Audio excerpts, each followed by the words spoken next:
நான் சந்திரஹாசன் பேசுகிறேங்க. இந்த மாதிரி ஹியூஸ்டன் அண்ட் டெக்சாஸில் இருந்து. நான் வந்து ஒரு சாதாரண ஒரு சின்ன கிராமத்தில் துறையூர் பக்கத்தில், அதாவது திருச்சியிலேருந்து ஒரு 50 கிலோமீட்டர் இருக்க துறையூர் பக்கத்துலேருந்து ஒரு நரசிங்கபுரம் ஒரு கிராமம். அந்த கிராமத்தில் இருந்து நான் வந்து இன்னைக்கு அமெரிக்காவில் இருக்கேன். வந்து பார்த்தீங்கன்னா அந்த கிராமத்தில் ஒரு பஸ் கூட வசதி கம்மியான ஒரு ஊர். நான் வந்து 5வது படிச்சுட்டு அப்பா ஒரு விவசாயம், ஒரு 1.5 ஏக்கர் நிலம் வச்சுருந்தாங்க. அது மூலிமா விவசாயம் பண்ணிக்கிட்டோம். ஸோ அது வருமானம் பத்தாது. அப்போ வந்து பார்த்தீங்கன்னா கவர்மெண்ட்ல வந்து ஃப்ரீ பாஸ் கொடுத்தாங்க. அதனால பக்கத்தில் இருக்க ஊருக்கு என்னால் படிக்க போக முடிஞ்சு. 89, 90 படிக்க போகணும். ஸோ 89, 90 படிக்க போனதுக்கப்புறம் அதுக்கப்புறம் வந்து கலைஞர் அவர்கள் வந்து 97 வந்து பார்த்தீங்கன்னா ஸ்டாலின் கேட்குறாங்க, எனக்கு நீங்கள் 8வது ஸ்கூல் பாஸ் கொடுத்துருக்கீங்க, 12வது நீங்கள் பாஸ் கொடுங்கன்னு ஸ்டாலின் சட்டசபையில் கேட்குறாரு. நீங்கள் கொடுங்கன்னு ஸ்டாலின் கேட்டதுனால கலைஞர் அவர்கள் வந்து 12வது ஸ்கூல் பாஸ் கொடுக்குறாரு. அப்போ வந்து பார்த்தீங்கன்னா அந்த பாஸ் கொடுத்ததுனால எங்களால் ஃப்ரீயாக ஸ்கூலுக்கு போக முடிஞ்சு. அப்பாவால் பணம் கட்டி அனுப்ப முடியாது. அன்னைக்கு வந்து ஒரு 10 ரூபாயோ 15 ரூபாயோ அது பணம் கட்டி அனுப்ப முடியாது. அப்போ வந்து பார்த்தீங்கன்னா நான் அந்த பஸ்ஸில் ஃப்ரீயாக கொடுத்தனால அன்னைக்கு 11வது 12வது போய் படித்தோம். நான் மட்டும் இல்லை, என்னுடைய தம்பிகள் 2 பேர், அவங்களுக்கு இந்த பஸ் பாஸ் கொடுத்தனா 3 பேரை படிக்க அனுப்ப முடியாது அப்பாவால். ஒருத்தர்னா கூட ஏதோ மேனேஜ் பண்ணியிருக்கோம். நீங்கள் 3 பேருமே படிக்க அனுப்பணும். அவங்க அனுப்புனாங்க ஸ்கூலுக்கு. பஸ் பாஸ் அந்த காசை மிச்சப்படுத்தி எங்களை காலேஜில் சேர்த்து விட்டாங்க. ஸோ நாங்கள் வந்து பார்த்தீங்கன்னா நான் பிகாம் எம்காம் படித்தேன். தம்பிங்கெல்லாம் கம்ப்யூட்டர் சயின்ஸ் படித்தானுங்க. அப்போ வந்து அங்கேயுமே அப்போ வந்து ஸ்டேட் கவர்மெண்ட் ஃப்ரீ பாஸ் கொடுக்குறாங்க. திரும்ப நாங்கள் வந்து அதை பயன்படுத்தி காலேஜுக்கு போகிறோம். காலேஜுக்கு போனதுக்கப்புறம் படிச்சுட்டு நான் படிக்கும்போது பிகாம் படிக்கும்போது அப்போ கலைஞர் அவர் வந்து 2001 இருக்கார். அப்போ வந்து ஒரு எல்காட்டில் ஒரு ப்ரோக்ராம் போட்டாங்க. கம்ப்யூட்டருக்கு 1 இயர் ப்ரோக்ராம்.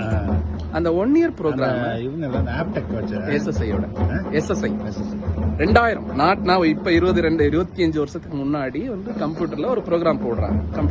மாசம் 300 ரூபா காசும் கொடுக்குறாங்க. கம்ப்யூட்டர் படிச்சுட்டு நீ போய் ஒரு கிளாஸ் எடுப்பாங்க. அங்க ஜாவா, ஆரக்கிள், .NET எல்லாமே இன்னைக்கு மார்க்கெட்ல இருக்க எல்லா ஜாவும் 20 வருஷத்துக்கு முன்னாடியே ட்ரைனிங்.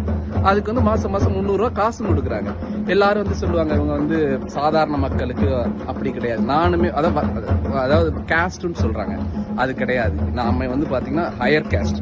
அப்படி இருந்தாலும் இங்க வந்து கேஸ்ட்ங்கிற அவர் என்ன கருணாநிதி வந்து நீ உயர்ந்த ஜாதிக்காரங்க மட்டும் பஸ் கீழ் அப்படி கிடையாது, எல்லாருக்கும் கொடுத்தாங்க. அதுல பயன்பெற்ற நான் காலேஜ் படிச்சுட்டு அப்புறம் நான் ஒரு சின்ன கம்பெனியில் வேலை பார்த்து இன்னைக்கு கிட்டத்தட்ட நான் அமெரிக்காவில் வந்து கிட்டத்தட்ட ஒரு 10 வருஷம் ஆச்சு.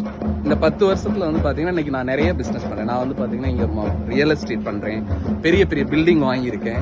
ஸோ அது மாதிரி மார்கேஜ் லோன் பிஸ்னஸ் பண்ணிக்கிட்டு இருக்கேன். என்கிட்ட வந்து பார்த்தீங்கன்னா ஒரு 10 பேர் கன்சல்டன்ட் கம்பெனி வச்சிருக்கேன், சாஃப்ட்வேர் கம்பெனி வச்சிருக்கேன். அதில் 10 பேர் வேலை பார்க்குறாங்க. ஸோ இன்னைக்கு வந்து நான் வந்து கிட்டத்தட்ட I am doing a very big business in US. அதே மாதிரி என்னுடைய தம்பிகள் 2 பேருமே இன்னைக்கு வந்து அவனுங்க லண்டன்ல இருக்கானுங்க. அவனை 2 பேருமே லண்டன்ல they are doing a business, they are having a family. And எல்லாமே திமுக ஆட்சியினுடைய பலன். என் பேர் சந்திரஹாசன். என்னுடைய பேர் சந்திரஹாசன். இது வந்து பாத்தீங்கன்னா அவங்களுடைய பலன். இது நான் மட்டும் கிடையாது. என்ன மாதிரி இன்னைக்கு அமெரிக்காவில் வந்து பாத்தீங்கன்னா இங்க இருக்க ஒரு 10,000 மக்கள் என்னுடைய வயதுல இருக்கவங்க வந்து இருக்காங்கன்னா அதுக்கு அவங்க தான் காரணம். அவங்களுக்கு தெரியுதோ தெரியலையோ அதுதான் உண்மை.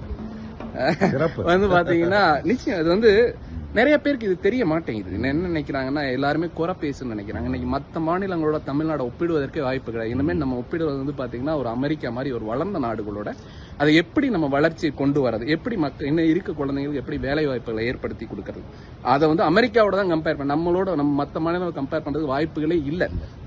இப்போ வெளி மாநிலங்கள் வந்து பார்த்தீங்கன்னா அதர் தென் ஆந்திரா, மற்ற மாநிலம் இருந்து வர்றவங்க எல்லாருமே உயர்ந்த ஜாதி, பெரிய வசதி உள்ளவங்க மட்டும்தான் அமெரிக்காவுக்கு படிக்க வரதோ வேலைக்கு வரதோ வராங்க. மற்றவங்க யாருமே வர்றது கிடையாது.